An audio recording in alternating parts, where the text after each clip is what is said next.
السلام علیکم ناظرین، جب حضرت موسیٰ علیہ السلام ذرا بڑے ہو گئے تو آپ کو دوبارہ محل میں بھیج دیا گیا۔ اب سیدنا موسیٰ علیہ السلام کی پرورش فرعون کے محل میں ہونے لگی، یہاں تک کہ آپ جوان ہو گئے۔ آپ نے محل میں دیکھا کہ فرعون تو خدا بنا ہوا ہے اور لوگوں سے اپنی عبادت کراتا ہے۔ آپ تو اللہ کے نبی تھے، آپ کو یہ گوارا نہ تھا کہ پھر آپ دیکھتے کہ فرعونی بنی اسرائیل پر ظلم و ستم کے پہاڑ توڑتے ہیں۔ آپ کو یہ دیکھ کر بڑا افسوس ہوتا۔ آپ کا کردار اخلاق دیکھ کر بنی اسرائیل آپ کی بات سنتے اور آپ کی اتباع کرتے اور آپ کو پسند کرتے۔ ایک دن آپ اس وقت باہر نکلے جب لوگ گھروں میں سو رہے تھے اور باہر راستے پر کوئی آمد و رفت نہ تھی۔ آپ نے دیکھا کہ دو شخص آپس میں لڑ رہے ہیں، ایک کا تعلق تو آپ کی قوم یعنی بنی اسرائیل سے تھا اور دوسرا قطبی یعنی فرعون کی قوم سے تھا۔ اسرائیلی نے جب سیدنا موسیٰ علیہ السلام کو دیکھا تو اس نے مدد کے لیے چلانا شروع کر دیا کہ اے موسیٰ، اس فرعونی کے مقابلے میں میری مدد کرو۔ آپ ان دونوں کی طرف بڑھے اور قطبی کو سمجھایا کہ تم کیوں لڑ رہے ہو اور اس اسرائیلی کو کیوں مار رہے ہو، لیکن قطبی یعنی فرعونی نے آپ کی بات نہیں مانی۔ سیدنا موسیٰ علیہ السلام نے اس سے ہٹانے کے لیے ایک گھونسا اس قطبی کے سینے میں مارا، لیکن اتفاق سے وہ گھونسا اس سے مر گیا۔ سیدنا موسیٰ علیہ السلام نے فرمایا، ترجمہ، آپ نے فرمایا یہ کام شیطان کی انگیخت سے ہوا، بے شک وہ کھلا دشمن ہے، بہکا دینے والا۔ آپ نے عرض کی کہ میرے پروردگار، میں نے ظلم کیا اپنے آپ پر، پس بخش دے مجھے۔ تو اللہ تعالیٰ نے بخش دیا اس سے، بے شک وہی غفور الرحیم ہے۔ عرض کرنے لگے، میرے رب، مجھے ان انعامات کی قسم جو تو نے مجھ پر فرمائے، اب میں ہرگز مجرموں کا مددگار نہیں بنوں گا۔ قطبی کا قتل کیا ہوا، پورے مصر میں بھونچال آ گیا۔ فرعونی مشتعل ہو گئے کہ کسی نے قطبی کو قتل کیا۔ انہیں یہ اندازہ تو ہو گیا کہ قتل کسی اسرائیلی نے ہی کیا ہے۔ فرعون نے حکم دیا کہ قاتل کی تلاش کیے جائے، لیکن کسی نے یہ واقعہ ہوتے ہوئے دیکھا ہی نہیں تھا، تو معلوم ہی نہ ہو سکے قتل کس نے کیا ہے۔ دوسری طرف سیدنا موسیٰ علیہ السلام نے بھی رات کو اس ڈر میں گزاری کہ اب دیکھو صبح کیا ہوتا ہے۔ دوسرے دن اب جب وہاں سے گزرنے لگے تو دیکھا کہ وہی اسرائیلی کسی اور سے جھگڑا کر رہا ہے۔ اب پھر اس نے سیدنا موسیٰ علیہ السلام کو مدد کے لیے پکارا۔ سیدنا موسیٰ علیہ السلام نے اس سے ملامت کرتے ہوئے کہا، تو بہت گمراہ ہے، ہر روز ہی لوگوں سے لڑتا جھگڑتا رہتا ہے۔ آپ اس کی طرف آگے بڑھے، لیکن وہ اسرائیلی ڈر گیا۔ اس نے سوچا کہ کہیں یہ مجھے بھی مار نہ ڈالیں، چنانچہ اس نے زور سے کہا، اے موسیٰ، کیا تم مجھے بھی قتل کر ڈالو گے جیسے کل تم نے ایک قطبی کو قتل کر ڈالا تھا؟ جو ہی اسرائیلی نے یہ الفاظ کہے، قطبی کو سیدنا موسیٰ علیہ السلام نے قتل کیا ہے۔ وہ قطبی یعنی کہ فرعونی جو اس سے لڑ رہا تھا، اس نے فرعون کو بتایا کہ کل جو قطبی کا قتل ہوا وہ موسیٰ علیہ السلام نے کیا ہے۔ فرعون نے موسیٰ علیہ السلام کے قتل کا حکم دیا، لیکن اس وقت فرعون کے دربار میں ایک اور شخص موجود تھا جو سیدنا موسیٰ علیہ السلام کا خیر خواہ تھا۔ اس نے سیدنا موسیٰ علیہ السلام سے آ کر کہا کہ فرعون اور اس کے ساتھی دربار میں آپ کے قتل کا مشورہ کر رہے ہیں، لہٰذا آپ جتنی جلد ہو سکے یہاں سے نکل جائے۔ آپ اس وقت مصر سے مدین کی طرف روانہ ہو گئے، جہاں سیدنا شعیب علیہ السلام رہائش پذیر تھے۔ آپ نے اللہ تعالیٰ سے دعا کی، اے اللہ، مجھے ظالموں سے نجات دے۔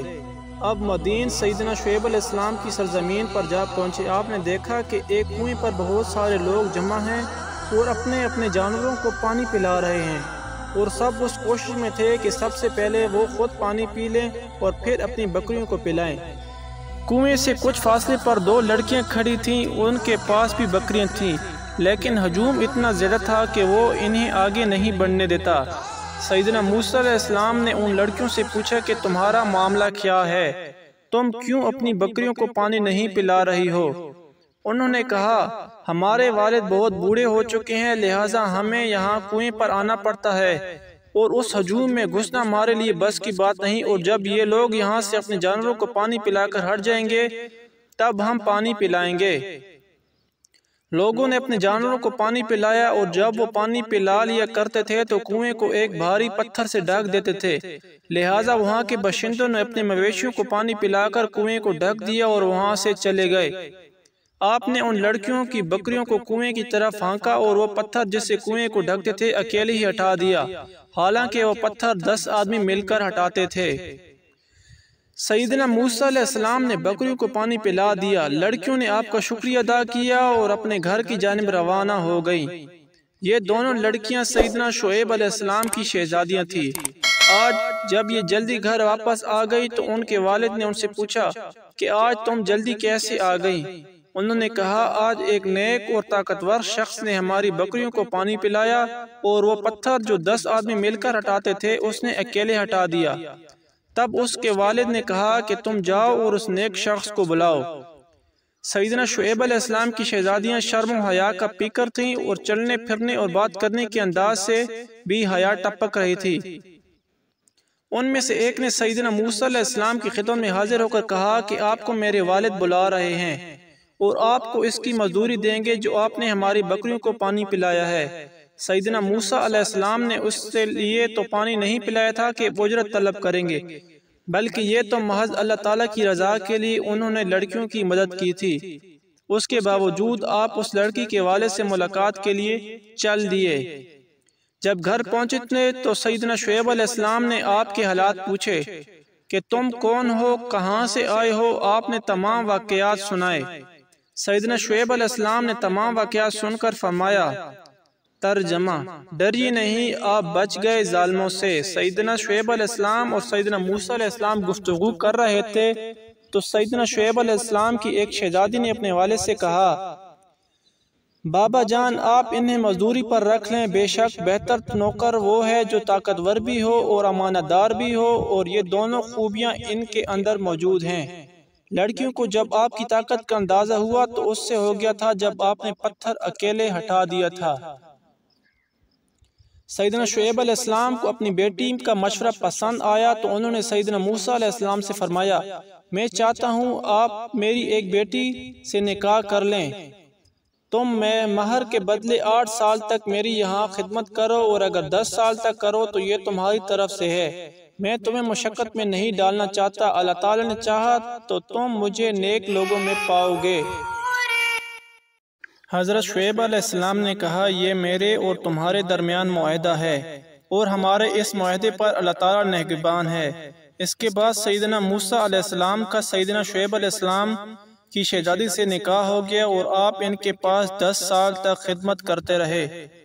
جب 10 سال کی مدت گزر گئی تو آپ کو بھی اپنے وطن کی اور گھر والوں کی یاد ستانے لگی، لہٰذا آپ نے سیدنا شعیب علیہ السلام سے مصر جانے کی اجازت طلب کی تاکہ گھر والوں سے اور بہن بھائیوں سے ملاقات کر سکیں، اور سوچا کہ قطبی کے قتل کو اب تو 10 سال گزر چکے ہوں گے، اب معاملہ کچھ ٹھنڈا ہو چکا ہوگا۔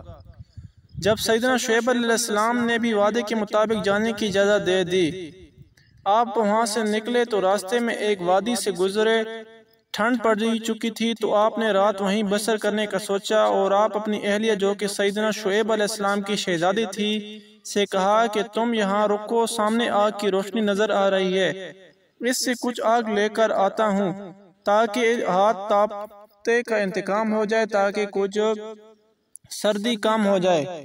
سیدنا موسیٰ علیہ السلام آگ کی جانب چل پڑے، یہاں تک کہ آپ وادی طوا میں پہنچ گئے۔ جب آپ اس آگ کے قریب گئے تو دیکھا کہ وہ آگ تو تھی نہیں، وہ تو نور تھا، اور نور بھی عجیب۔ اب حیران تھے کہ آواز آئی، اے موسیٰ، میں تیرے رب ہوں، تو اپنے جوتے اتار ڈال، بے شک تو پاک وادی طوا میں ہے۔ ناظرین، یہ کہانی حضرت موسیٰ علیہ السلام کی تھی۔ اگر آپ کو پسند آئی تو میرے چینل دستان اسلام کو سبسکرائب کر دیں اور ساتھ بیل آئیکن کو پریس کر دیں۔ شکریہ۔